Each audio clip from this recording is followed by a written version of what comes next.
They said the screams could be heard for miles. Summer, 1462. You're a soldier in the most powerful army on earth. You've conquered cities, crushed kingdoms, even taken Constantinople. Now you're marching into a small, insignificant land called Wallachia. This should be easy. Days, maybe weeks. But then you smell it. Rot. Death. Something worse. Your formation slows. The scouts ahead have stopped moving. And as you crest the hill near the capital, you see it. First, it looks like a forest. But it's not trees. It's human beings. Thousands of them. Your fellow soldiers, lifted into the air on wooden stakes, arranged in perfect rows stretching to the horizon. Some bodies are black and swollen, dead for weeks. Others are still moving, still breathing, still screaming. This isn't chaos. It's deliberate. It's designed. And your leader, the man who conquered empires, takes one look and turns the entire army around. What kind of person creates something like this? Here's the truth.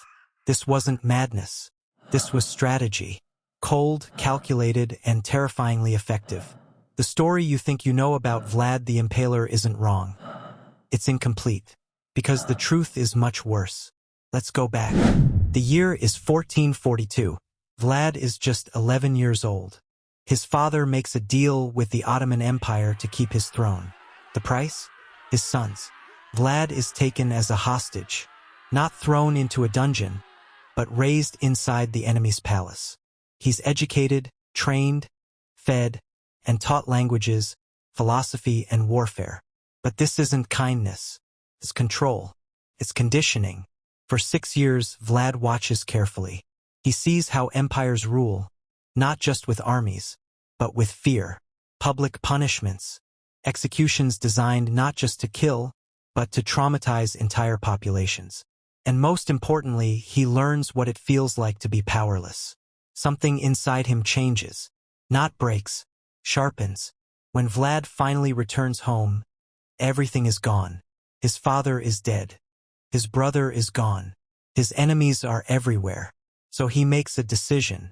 He won't just fight back.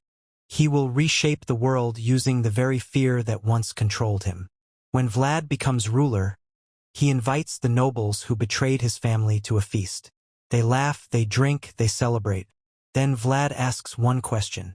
How many rulers have you outlived? They answer proudly. That was their mistake. By the end of the night, some are executed. Others are enslaved. An entire power structure erased in a single move. But Vlad doesn't stop there. He perfects something far worse than execution. Impalement. Not quick death, but slow, deliberate suffering. Days of agony. Public displays designed to be seen, heard, and remembered. He turns punishment into performance, into propaganda, into psychological warfare. Then comes the ultimate test. The Ottoman Empire demands submission. Vlad refuses. War begins. But Vlad doesn't fight like a king. He burns his own land, poisons wells, launches night raids that keep his enemies exhausted, hungry, and afraid. And then, he prepares his masterpiece. When the Ottoman army finally reaches the capital, they find the forest.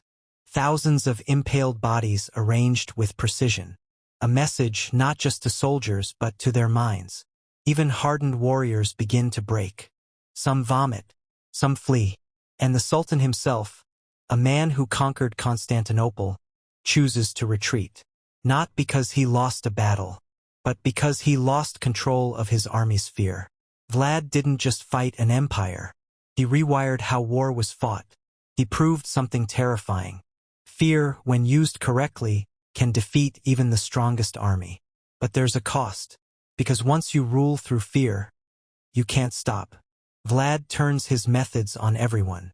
Allies, citizens, anyone. And slowly he loses everything. Power, support, freedom. In the end, Vlad dies in battle. His head is sent to his enemies. His body is lost to history. The man who weaponized fear becomes just another symbol. So what's the real horror? Not what he did to bodies, but what he did to minds. Because everything Vlad used still exists today. Fear, control, psychological warfare.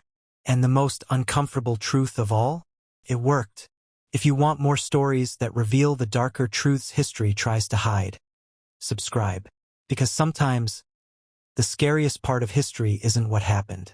It's understanding why it worked.